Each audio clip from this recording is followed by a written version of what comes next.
Lee Do-hyun sat in the massive council chamber and watched the Vrex High Speaker wave his 6 arms in the air. The bug-like alien was making sounds that the translator turned into flowery words about trade agreements. Around the circular room, representatives from 47 different alien species listened politely. Do-hyun rubbed his temples. He had been Earth's ambassador to the Galactic Council for 3 years now. In all that time, he had never heard anyone speak plainly about anything. Every sentence was wrapped in so much politeness that the actual meaning got lost. The Vrex High Speaker was talking about moving resources between star systems. He used words like gracious redistribution and harmonious allocation. But Do-hyun had read the actual proposal. It was garbage.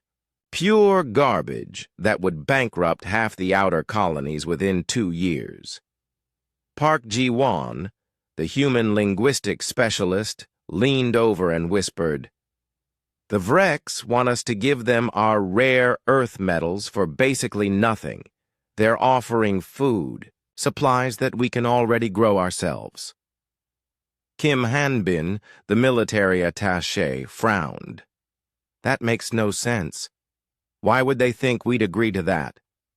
Do-hyun looked around the chamber. The other aliens were nodding their various heads, tentacles, and sensory organs.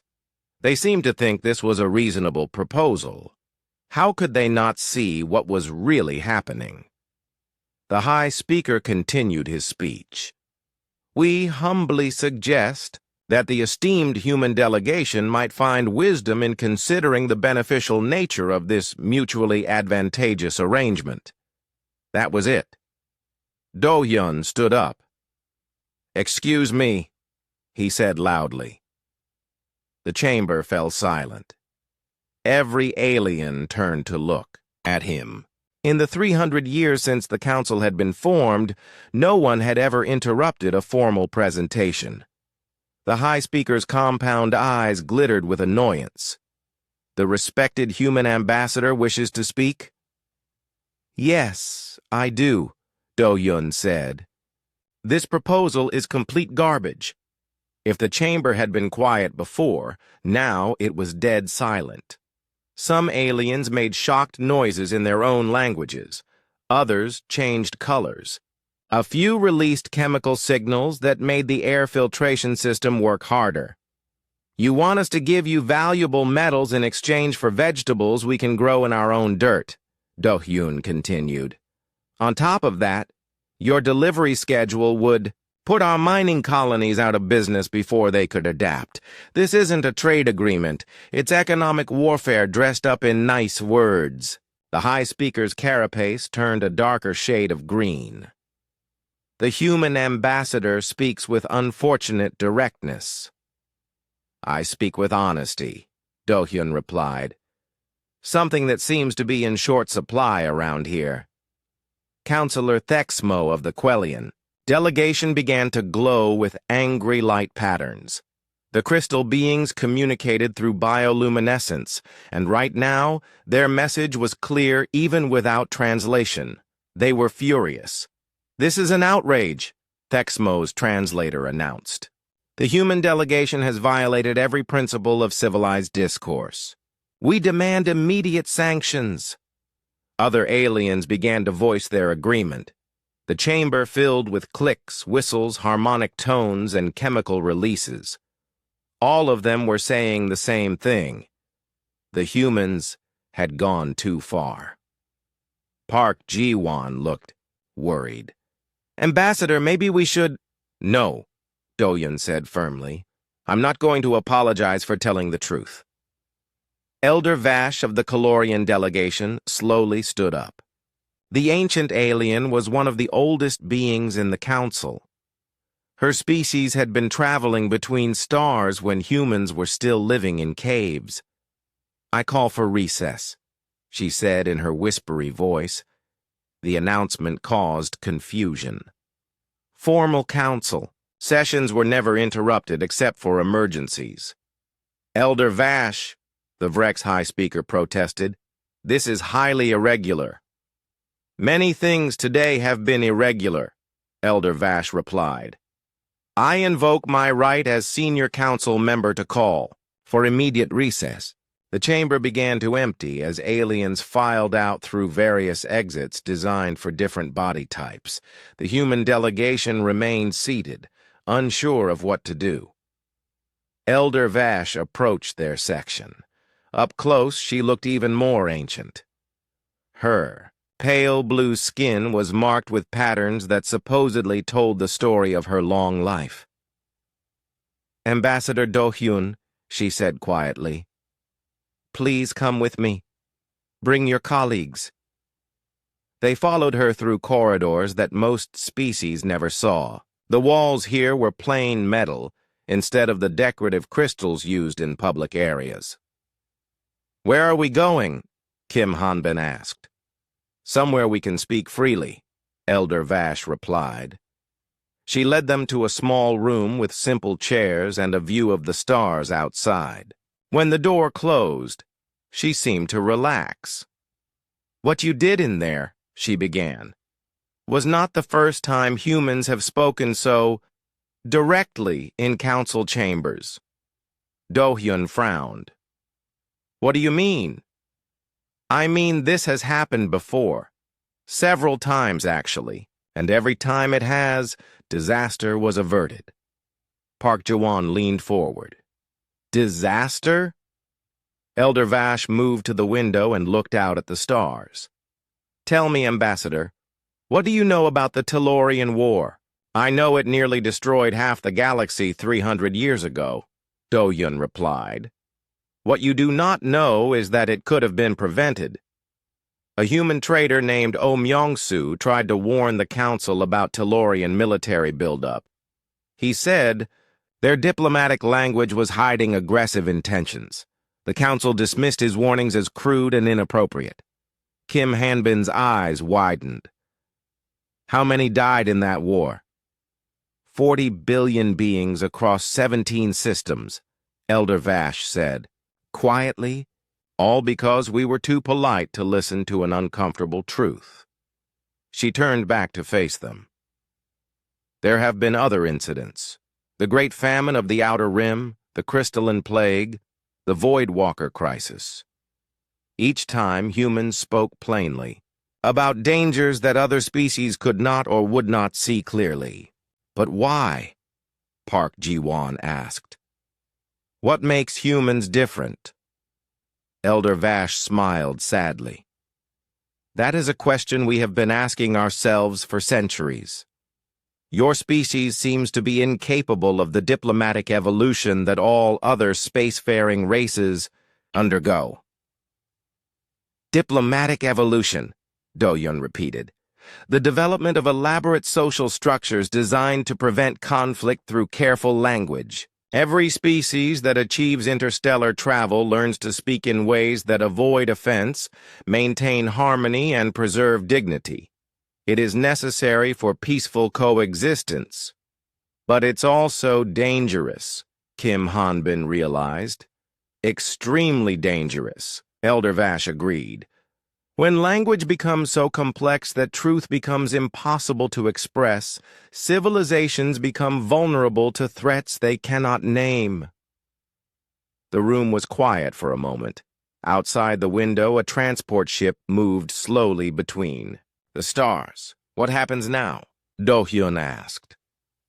Elder Vash looked at him with an expression that might have been hope. "Now we find out if the Council is ready to hear what I have been trying to tell them for decades." "Which is?" "That sometimes the most important service one being can provide to another is to tell them a truth they do not want to hear." She moved toward the door. "Rest here for a while. When the session resumes, things will be very different." After she left, the three humans sat in silence. Through the walls, they could hear the sounds of alien voices discussing their fate in languages they could not understand. "Do you think we're in trouble?" Park Ji-won asked. Do-hyun looked out at the stars. Somewhere out there was Earth, with its 6 billion humans who had never learned to speak diplomatically. For the first time since joining the Council, he was proud of that fact. "I think," he said slowly, "we might be exactly what this galaxy needs." Dr. Choi Soo-min had never been inside the restricted archives before. The massive vault lay deep beneath the Council building, behind security doors that required approval from 3 elder Council members. She walked beside Captain Yu Ji-wan, both of them carrying special access cards that felt heavier than they should. "I still don't understand why Elder Vash wants us to research old diplomatic incidents," Ji-wan said as they approached the final checkpoint. "She said the answers to our current situation lie in the past," Soo-min replied. "Something about patterns we haven't seen." The security scanner read their cards and the heavy door slid open. Inside, rows of data storage units stretched into the darkness. Each one contained the complete records of council sessions, diplomatic exchanges, and historical events spanning nearly 1,000 years. An archivist named Keldan met them at the entrance. The tall, thin being had 4 arms and skin that changed color with his emotions. Right now, he was showing nervous purple patterns. "Dr. Choi, Captain Yu," he said in careful English. "Elder Vash has given you access to the deepest archives. This is most unusual." "What exactly are we looking for?" Soo-min asked. Keldan's skin shifted to thoughtful blue. "Records of incidents involving human directness in council proceedings. Elder Vash believes these events form a pattern that the current council leadership needs to understand." He led them to a section marked with warning symbols. "These files contain information that was sealed because it was considered too sensitive for general access." Ji-wan frowned. "Sensitive how?" "They reveal failures of council leadership that resulted in massive loss of life," Keldan explained. "Knowledge that could damage faith in our institutions." The first file he showed them was marked Tellurian Crisis, classification level red. Soo-min opened it on the viewing screen and began to read. The story unfolded like a nightmare.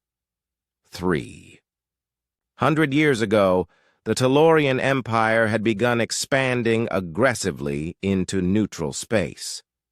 Their ambassadors spoke in the flowery, respectful language that the Council expected.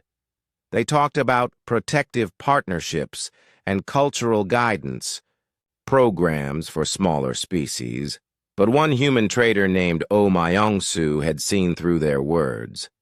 He had witnessed Tellurian fleets moving into positions around peaceful worlds. He had seen cargo ships full of weapons disguised as humanitarian supplies.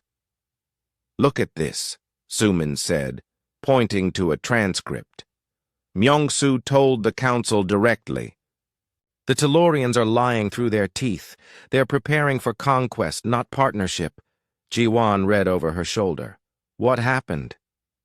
"The Council censured him for inappropriate language and unfounded accusations," Soo-min continued reading. "They said his words violated the principles of diplomatic respect." 3 months later, the Tellurian Empire launched simultaneous attacks on 17 star systems. The war that followed lasted 8 years and killed 40 billion beings. "By all the stars," Ji-wan whispered. "They could have prevented it." Keldan's skin had turned a deep purple. "That is not the only such incident. Elder Vash asked me to prepare several files for your review. The next case was more recent. 150 years ago, a massive famine had struck the Outer Rim territories. The Council had organized relief efforts, but the distribution system was bogged down in bureaucratic procedures and diplomatic protocols. Commander Song Hyeri, a human logistics officer, had submitted a blunt report calling the relief efforts bureaucratic masturbation that will arrive too late to save anyone. She had proposed bypassing normal channels and sending emergency food supplies directly to the affected worlds. The Council had been horrified by her language. They removed her from the Disaster Response Committee and filed formal complaints about human insensitivity. 6 months later, 3 entire planets had become graveyards. Billions died while supply ships waited for proper authorization codes and diplomatic clearances. She was right, Suman said, staring at the casualty reports. Her plan would have saved most of them. There are more cases, Keldan said quietly. The crystalline plague outbreak, the Voidwalker attacks, the neural web virus. In each case, humans identified the real problem, while other species were still debating proper terminology. Jihuan was studying a pattern analysis that some long-dead researcher had compiled. Look at this. Every spacefaring species develops complex diplomatic languages within a few generations of achieving interstellar travel. Except humans. Why is that significant? Suman asked. Because diplomatic language evolution serves a specific purpose, Keldan explained. It prevents conflicts by making aggressive statements literally impossible to express in socially acceptable ways. Suman frowned. That sounds like a good thing. It was, initially. When species first encounter each other, direct communication often leads to misunderstandings and wars. Diplomatic complexity creates safety buffers, but it also creates blind spots, Jiwan realized. Exactly. When language becomes so complex that truth becomes unspeakable, civilizations lose the ability to recognize existential threats. Keldan accessed another file. This analysis was compiled by the Calorian Deep, archives 50 years ago. It shows that every major galactic disaster in the past 3 centuries could have been prevented if the Council had been able to process direct warnings from human sources. The data was overwhelming. Time after time, humans had spoken plainly about dangers that other species could not or would not acknowledge. And time after time, the Council had dismissed these warnings as inappropriate or insensitive. It's like we're immune to something that affects everyone else, Suman said. Not immune, Keldan corrected. Your species simply never developed the same linguistic evolution as other spacefaring races. Your neural pathways allow you to separate truth-telling from social harmony in ways that other species find impossible. Jiwan was reading through neurological studies. These brain scans are fascinating. When a Virax tries to contradict a superior, their pain centers light up. Quellians literally cannot form thoughts that might disrupt social resonance. Even the individualistic Calarians have subconscious blocks against statements that could cause societal discord. But humans don't have these limitations, Suman added. Which makes your species uniquely valuable, Keldan said. And uniquely dangerous to comfortable illusions. They spent hours going through files. Each case followed the same pattern. Crisis emerging, humans speaking plainly about the danger, Council dismissing human warnings as inappropriate, disaster following. Why hasn't this information been shared with the current Council? Jihuan asked. Keldan's skin shifted to sad gray. Because it reveals too many failures, too many deaths that could have been prevented. The psychological impact would be devastating. But people need to know, Suman protested. Elder Vash agrees with you. That is why she arranged for you to access these files. She believes the current crisis with your ambassador requires the Council to face these historical truths. Suman looked at the latest entry in the files. It was dated just 5 years ago.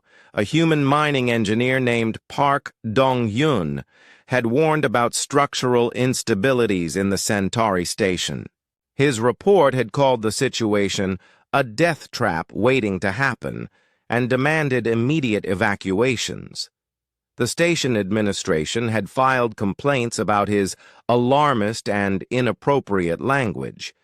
They had transferred him to another assignment and classified his report as unfounded speculation. Centauri Station had collapsed 8 months later. 12,000 beings had died in the disaster. "This has to stop," Jiwan said firmly. Keldan's colors shifted to something that might have been hope. "Elder Vash believes it can, but only if the Council is willing to acknowledge what your species represents." Which is what? A living reminder that sometimes the most important truths are the ones that make everyone uncomfortable.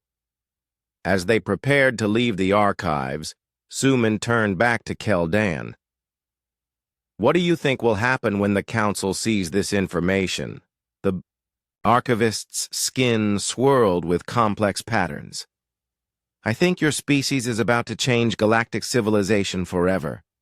The question is whether the rest of us are ready for that change." Walking back through the corridors toward the council chambers, Jiwan felt the weight of history pressing down on them. No wonder Elder Vash looked relieved when Ambassador Do-hyun spoke out today. "She's been waiting for this moment," Suman agreed. "Waiting for the right crisis to force the council to face the truth about what they've been doing to themselves." And what's that? Suman thought about all the files they had read, all the preventable disasters, all the deaths that had resulted from an inability to hear uncomfortable truths. They've become so afraid of conflict that they've lost the ability to recognize real danger, she said, and that's going to get everyone killed unless something changes. As they approached the council chambers, they could hear the sounds of heated debate echoing through the halls. The session was about to resume, and the fate of human participation in galactic governance hung in the balance. But now they had ammunition. Centuries of evidence that humanity's perceived rudeness might actually be the galaxy's greatest defense against comfortable self-destruction. Dr. Bae Seoyun stared at the brain scans displayed across 12 different monitors in her laboratory. Each screen showed the neural patterns of a different species during moments of social disagreement. The patterns were beautiful in their complexity, but what they revealed made her stomach turn. Researcher Kang Jinwoo looked up from his data analysis station. "The results are consistent across all non-human subjects, Doctor. When they attempt to contradict authority figures or express socially disruptive thoughts, their brains literally fight against them." Seoyun moved to the Vrex scan. The insect-like aliens had incredibly complex neural networks, but during moments of disagreement, the brain showed massive stress responses. "Look at this. When a Vrex worker tries to disagree with a superior, the pain centers activate immediately. It's like their brains are wired to punish independent thought." "The Quellian scans are even more extreme," Jinwoo said, switching to another monitor. "Their crystalline neural matrices actually fragment when exposed to disharmonious concepts. They can't form contradictory thoughts without risking permanent brain damage." Seo-Yoon had been studying xenoneurology for 15 years, but these patterns were unlike anything she had seen before. Every space-faring species seemed to have evolved the same basic limitation. Their brains were structured to prioritize social harmony over individual expression. "What about the Calarians?" she asked. "They're supposed to be the most individualistic species in the Council." Jinwoo pulled up the relevant scans. "Even they have subconscious inhibitors. See these neural pathways? They automatically suppress thoughts that might cause societal discord. It's less extreme than the others, but it's still there." The door to the laboratory opened, and Lieutenant Nam Tae-hyun entered, followed by several other human volunteers. They had come to participate in comparative brain studies though they had no idea how important their contribution would be. "Dr. Bay," Taehyun said, "we're ready for the testing." Seo-yun had designed a series of experiments to measure neural responses during social disagreement. She had tested dozens of alien species over the past week.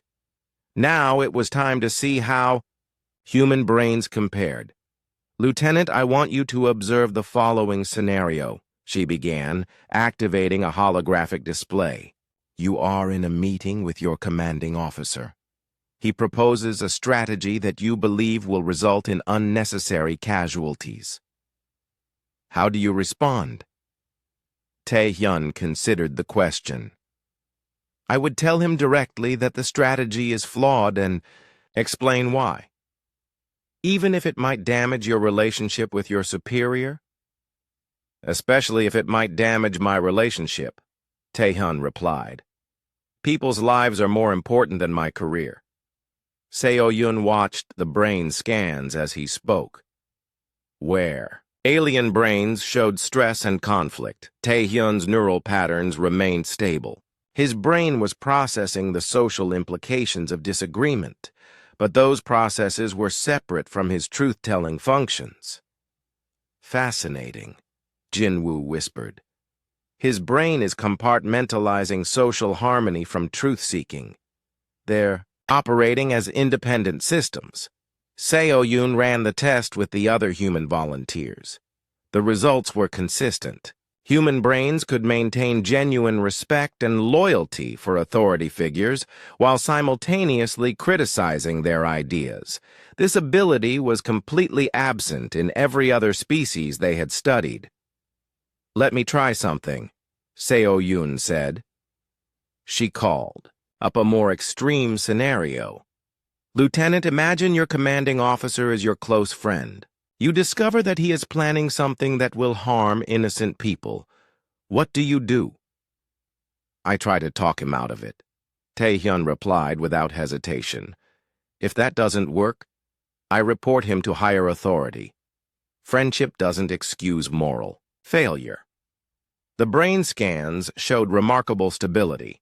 Most alien species would experience severe neural conflict in such situations. Their brains were literally wired to choose social loyalty over abstract principles. "This is incredible," Jinwoo said, comparing the scans. "Humans can separate personal relationships from moral judgments in ways that other species can't even imagine." Dr. Morlex, the council's chief physician, had been observing the tests from the corner of the room. The tall, blue-skinned Viridian finally spoke up. "Dr. Bay, what you are demonstrating confirms our oldest fears about human psychology," he said in his melodious voice. "Fears?" Seo-yun asked. "When humans first joined the council, many species worried that your neural patterns indicated a dangerous antisocial tendency. Your ability to compartmentalize relationships from truth-telling was seen as a form of psychological defect." Taehyun frowned. "A defect?" "Consider the perspective of other species," Morlex explained. "For us, social harmony and truth are inseparable. The idea that someone could maintain friendship while simultaneously undermining authority is deeply disturbing. But that's exactly what makes humans valuable," Seo-yun realized. "You're the only species that can tell uncomfortable truths without losing the ability to work together afterward." She pulled up comparative data from the historical archives that Dr. Choi had shared with her. "Look at this pattern. Every time humans have warned the Council about existential threats, they've been dismissed not because they were wrong, but because other species couldn't process the social implications of accepting their warnings." Jinwoo was studying the neural pathway diagrams. "It's like every other species has built-in safety mechanisms to prevent social disruption, but those same mechanisms make them vulnerable to threats they can't acknowledge." "Exactly," Morlex agreed. "We evolved these neural patterns because they were necessary for survival," Species that couldn't develop social cohesion failed to achieve interstellar travel. The universe is too dangerous for civilizations that cannot work together. But how did humans manage it? Seo-Yun asked. How did we achieve space travel without developing the same neural limitations? Morlex moved to the window overlooking the research complex. Earth is unique in our experience. Most worlds that produce intelligent life are relatively stable. Species evolve in environments where social harmony is the primary survival trait. Earth was different, Tae-hyun said. Understanding, constant environmental changes, natural disasters, competing evolutionary pressures. Your species evolved in chaos, Morlex confirmed. You developed brains that could maintain social bonds while simultaneously preparing for those bonds to be tested or broken. You learned to separate truth from social convenience because your survival depended on it. Seo-Yun looked at the brain scans again with new understanding. So when humans say uncomfortable things, it doesn't mean we don't care about relationships. It means we care about something more than comfortable relationships. What do you care about more? Morlex asked. Survival, Jinwoo answered. Truth, the future. And that makes your species terrifying to the rest of us, Morlex said quietly. Because you are neurologically incapable of the polite lies that have become our primary survival mechanism. The laboratory fell silent as the implications sank in. Seo-Yun realized that they had discovered something far more significant than differences in brain structure. They had found the biological basis for humanity's role in galactic civilization. Dr. Morlex, she said slowly, what happens when a species becomes so committed to social harmony that they lose the ability to recognize existential threats? They die, he replied simply, usually slowly, comfortably, and with great dignity. And what happens when that species encounters one that retained the ability to speak uncomfortable truths? Morlex turned from the window to face them. They survive, if they are wise enough to listen. Tae-hyun was studying the comparative brain scans. So humans are like an immune system? More than that, Seo-Yun said, the full picture becoming clear. You're the only species in the galaxy that can serve as early warning systems for threats that other civilizations literally cannot perceive. Which explains why human warnings have been so consistently accurate, Jinwoo added. You're not smarter than other species. You're just not neurologically blocked from seeing certain categories of danger. Morlex approached the central display showing comparative neural patterns. Dr. Bay, your research confirms what some of us have suspected for centuries. Galactic civilization has evolved beyond the ability to protect itself from certain types of threats. What types? Any threat that can disguise itself in socially acceptable language. Any danger that can present itself as harmonious and beneficial. Any crisis that requires acknowledging uncomfortable truths about our own institutions or leaders. Seo-Yun felt a chill run down her spine. How many civilizations have died because they couldn't recognize those kinds of threats? Before humans joined the Council. All of them, eventually. Galactic history is littered with species that achieved perfect social harmony and then disappeared without anyone quite understanding why. The weight of this revelation settled over the laboratory. Seo-Yun looked at the human volunteers who had unknowingly participated in one of the most important discoveries in galactic history. What happens now? Tae-hyun asked. Now, Morlex said, we find out if the Council is ready to accept that their greatest strength has become their greatest weakness. And if they're not ready, Morlex looked at the brain scans showing humanity's unique neural patterns. Then we hope that humans are stubborn enough to keep telling uncomfortable truths whether we want to hear them or not. Ambassador Park Minsu stood before the emergency council session, surrounded by holographic displays showing the research findings from Dr. Bay's laboratory and Dr. Choi's historical analysis. The chamber was packed with representatives from all 47 member species, their various forms of nervous energy filling the air with clicks, hums, and chemical signals.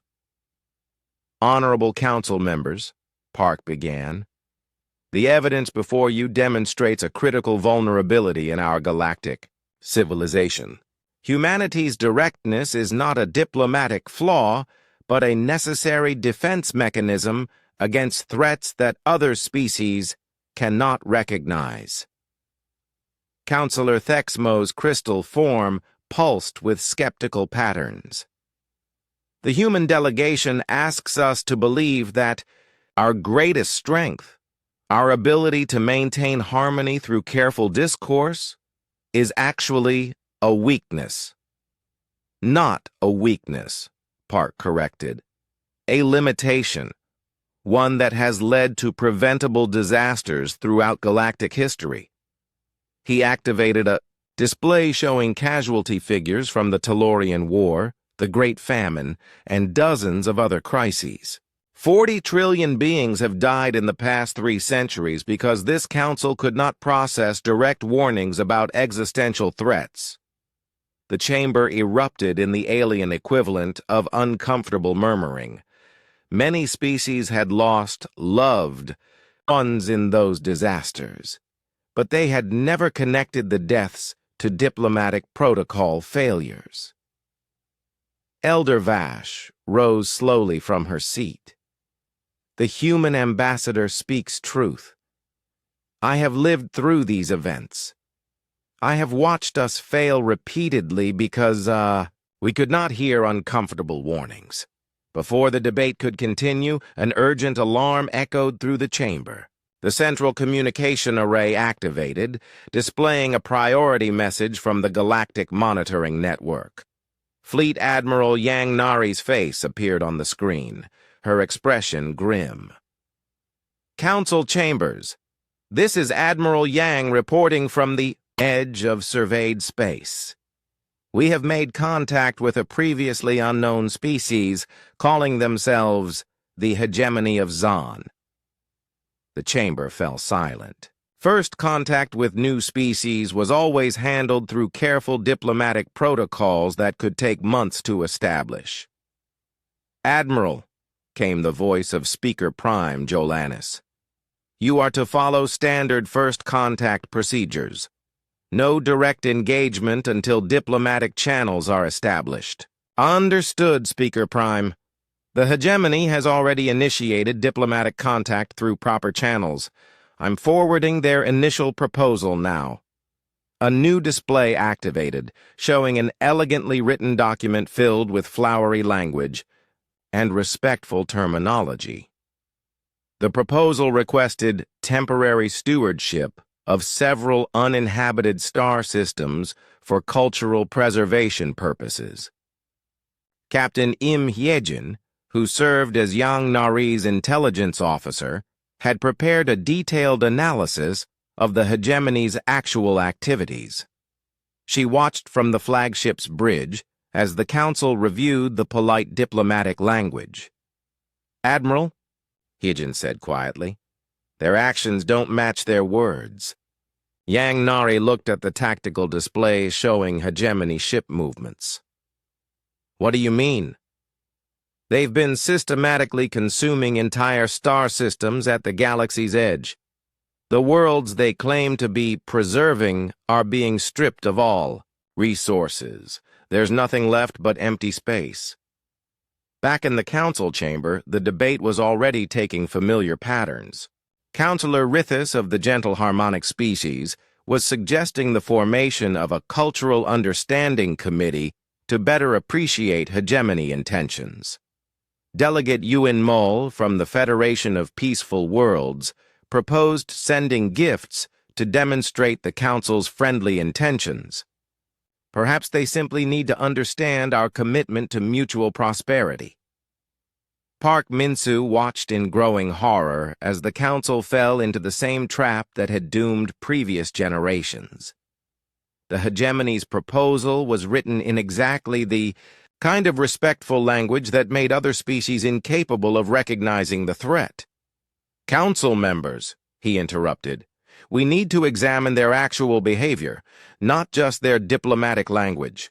The human ambassador speaks out of turn." Thexmo pulsed irritably. "The Hegemony has followed proper protocols. Their proposal shows appropriate respect for Council authority." Colonel Seo Dong-won, who had been monitoring communications from the fleet, stood up abruptly. "Speaker Prime, Admiral Yang is reporting massive energy signatures consistent with planetary destruction. The Hegemony isn't preserving worlds, they're destroying them." The chamber buzzed with confusion. How could a species make such polite requests while simultaneously engaging in genocide? Elder Vash activated her personal communication device and contacted the research team. "Dr. Bay, are you monitoring these proceedings?" Seo-yun's voice came through clearly. "Yes, Elder. The pattern matches our neurological findings perfectly. The Hegemony is exploiting the diplomatic blind spots that affect all non-human species." "Explain," Speaker Prime requested. "They're using language that triggers your species' harmony responses while taking actions that your brains are structured not to recognize as threatening. It's the perfect attack strategy against civilizations that have evolved beyond direct threat recognition." Park Min-soo felt a chill run down his spine. They're not just another aggressive species. They've specifically evolved to prey on diplomatically advanced civilizations. The realization hit the chamber like a physical blow. The Hegemony wasn't making mistakes or cultural misunderstandings. They were deliberately using galactic civilization's greatest strength against it. "Admiral Yang," Park called to the communication array. "What's the tactical situation?" Yang Nari's expression was grim. "Colonel Im has identified at least 40 Hegemony fleets in position around Council territory. They've been moving into attack positions while maintaining diplomatic contact." "How is that possible?" Delegate Yuen Mol asked in confusion. Captain Im Hyejin's voice joined the communication. "Because they've been telling you exactly what you needed to hear, to ignore what they were actually doing. Every fleet movement was described as cultural exchange missions or scientific cooperation initiatives." The pattern was becoming clear. While the Council had been debating proper responses to polite requests, the Hegemony had been preparing for the largest military assault in galactic history. "Speaker Prime," Park said urgently, "we need to authorize immediate defensive measures."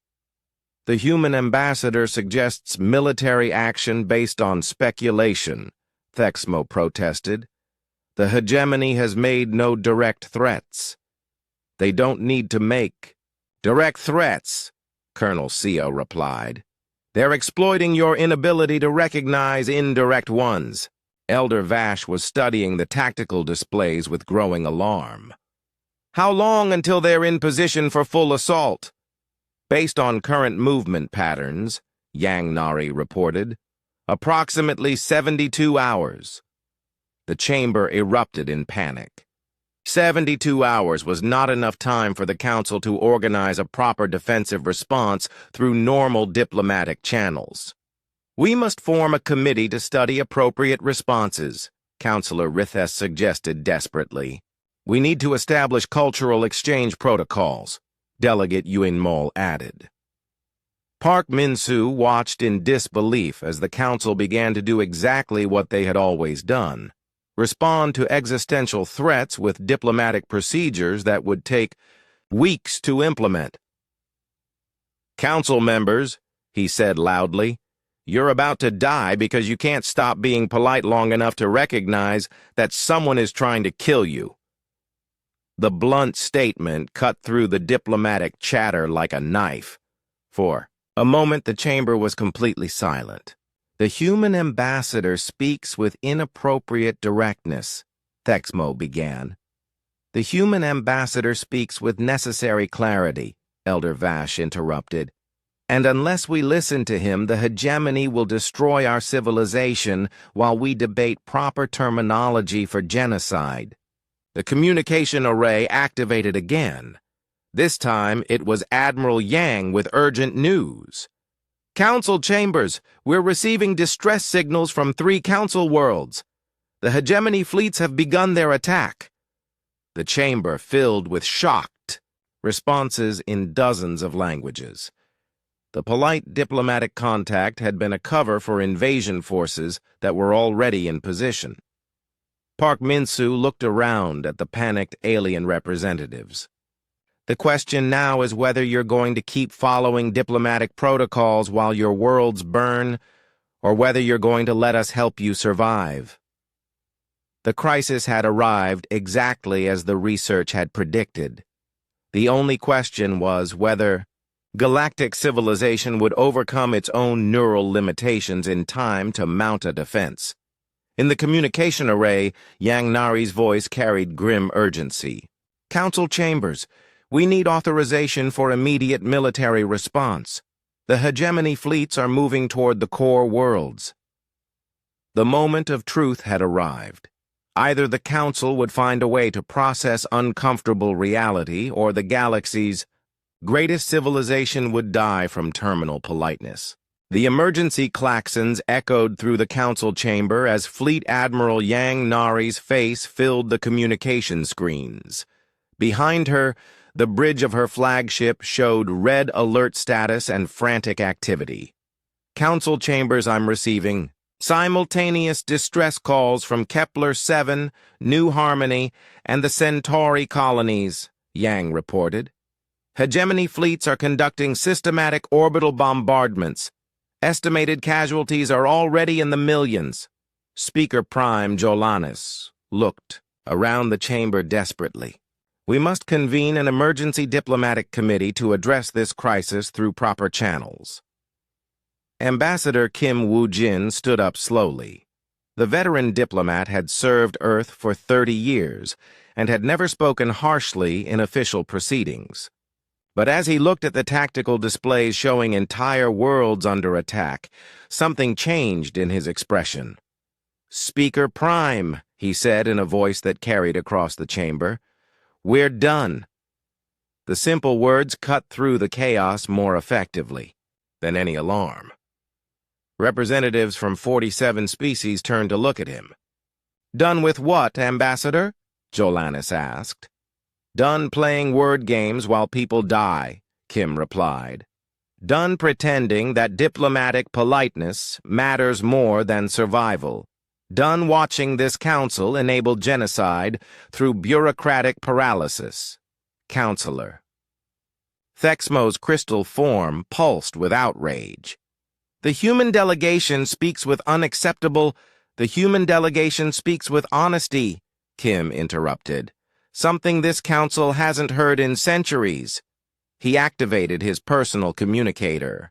Admiral Yang, this is Ambassador Kim. You have full authorization from the human delegation to engage hegemony forces with all necessary force. Ambassador, Speaker Prime protested. Individual species cannot authorize military action without council approval. Then give us council approval, Kim said simply.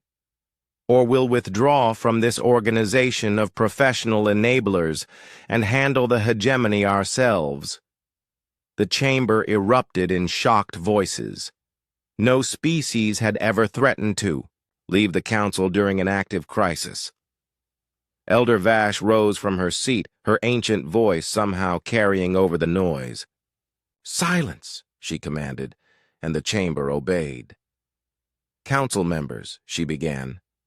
The time has come for truth. Complete truth, no matter how uncomfortable. She moved to the center of the chamber, her pale form seeming to glow under the lights. The council was founded by my species, the Calorians, 800 years ago. We established the diplomatic protocols that govern this body. We created the elaborate language structures that define civilized discourse. The chamber was completely quiet now. Elder Vash rarely spoke of the early days. We did this because we had learned the cost of direct communication. 3,000 years ago, Calorian society nearly destroyed itself through constant conflict. Aggressive species competed directly for resources, territory, and dominance. The wars were endless and devastating. She gestured to the display showing burning worlds. So we evolved. We developed neural pathways that made aggressive communication literally painful. We created social structures that rewarded harmony over individual expression. We became incapable of direct conflict. And it worked, she continued. We achieved peace. We developed interstellar travel. We founded this council and spread our diplomatic evolution to every species we encountered. Elder Vash's voice grew heavy with regret. But we succeeded too well. We made truth itself unspeakable when that truth might cause discomfort. We created a civilization that could not recognize threats disguised as friendship. The historical weight of her words settled over the chamber. Every species present had followed the same evolutionary path, developing the same limitations. For 3 centuries, we have been waiting for a species like humanity, Elder Vash said. A species incapable of our polite blindness. A species that retained the ability to speak uncomfortable truths. She turned to face Kim Woo-jin. Your species is not diplomatically defective, Ambassador. You are our salvation. The communication array activated again. Yang Nari's voice was urgent. Council chambers. Hegemony forces are moving toward the core systems. If we don't engage them within the next 6 hours, they'll reach the homeworlds of 12 member species. Speaker Prime Jolanis looked around the chamber with desperate eyes. What do? We vote, Elder Vash said firmly. Resolution 847 Omega. Humanity shall be granted the unique privilege of bypassing all diplomatic protocols when addressing existential threats to galactic civilization. Human representatives may speak with complete directness on matters of council security. All in favor? She called. The response was immediate and unanimous. Every species voted yes, not because they agreed with human methods, but because the alternative was extinction. Kim Woo-jin activated his communicator. Admiral Yang, you have full council authorization. Engage the enemy. Understood, Ambassador. All human fleets are moving to intercept. But General Ryu Jaeho, commanding the Council's combined military forces, stepped forward. Admiral Yang, this is General Ryu. We can't do this alone. We need the other species' fleets, but they're paralyzed by command structure confusion. The problem was immediately clear. Each species' military operated under different protocols and command hierarchies. Coordinating them through normal diplomatic channels would take days. Ambassador Lee Soo-jin, the human military liaison, took charge. General Ryu, patch me through to all fleet commanders. The main screen split into dozens of smaller displays, each showing military leaders from different species. Most looked confused and uncertain. Fleet commanders, Lee said bluntly. The hegemony is about to destroy your homeworlds while you wait for proper authorization. General Ryu will coordinate our combined response. You can either follow his orders immediately, or you can explain to your families why you let them die for bureaucracy. The directness was shocking by galactic standards, but it cut through the confusion instantly. One by one, fleet commanders acknowledged General Ryu's authority. "This is unprecedented," Counselor Thexmo observed. "So is survival," Kim Woo-jin replied. "The coordination of 47 different military doctrines should have been impossible. But with human directness cutting through diplomatic complexity, the combined fleet began moving with surprising efficiency. Captain Oh Ji-yeon, commanding a mixed squadron of human and alien ships, demonstrated the difference human clarity could make. Instead of complex tactical briefings, she gave simple orders. "Hegemony ships are the ones shooting at civilians. We shoot back until they stop." The battle that followed was the largest military engagement in galactic history. But more importantly, it was the first time the Council had responded to an existential threat with immediate action instead of diplomatic delay. 3 days later, the Hegemony fleets were in full retreat. Their strategy of exploiting diplomatic paralysis had failed completely when faced with coordinated resistance, guided by human directness. In the aftermath, the Council gathered to formalize what had already become reality. Speaker Prime Jolanis read the new amendment to the Council Charter. "Humanity shall serve as the official voice of uncomfortable truth. Human representatives are authorized to bypass all diplomatic protocols when addressing threats to galactic civilization." Elder Vash proposed the motto that would be engraved above the chamber doors. "Truth spoken harshly is still preferable to lies spoken kindly." Captain Oh Ji-yeon, newly appointed as Director of Threat Assessment, gave the first official address under the new protocols. Her words were simple and direct. "We're not here to be polite. We're here to keep everyone alive. Sometimes those goals conflict. When they do, we choose survival." The transformation wasn't easy. Many species struggled with the new reality that humans would speak uncomfortable truths without diplomatic cushioning. But the alternative, extinction through polite paralysis, was finally unacceptable to everyone. Months later, Dr. Bae Seo-yun published her complete neurological findings. The research showed that humanity's inability to develop diplomatic evolution wasn't a flaw, but a critical survival trait that galactic civilization had desperately needed. "Every ecosystem needs different types of organisms," she concluded. "Galactic civilization needed a species that could speak truth regardless of social cost. We just happened to be the ones who never learned to stop." The Council continued to operate with its traditional diplomatic protocols for most issues. But when existential threats emerged, everyone turned to the humans for the uncomfortable honesty that had become their specialty. Ambassador Kim Woo-jin, reflecting on the changes, noted that humanity had finally found its true role in galactic civilization. "We're not the smartest species, or the strongest, or the most advanced. But we're the only ones who can't shut up when shutting up would get everyone killed. And sometimes," he added with a slight smile, "that's the most important job in the galaxy." The hegemony crisis had ended not with humanity conquering their enemies, but with humanity teaching their allies how to recognize enemies in the first place. It was a very human kind of victory, saving everyone by refusing to let them lie to themselves about the dangers they faced.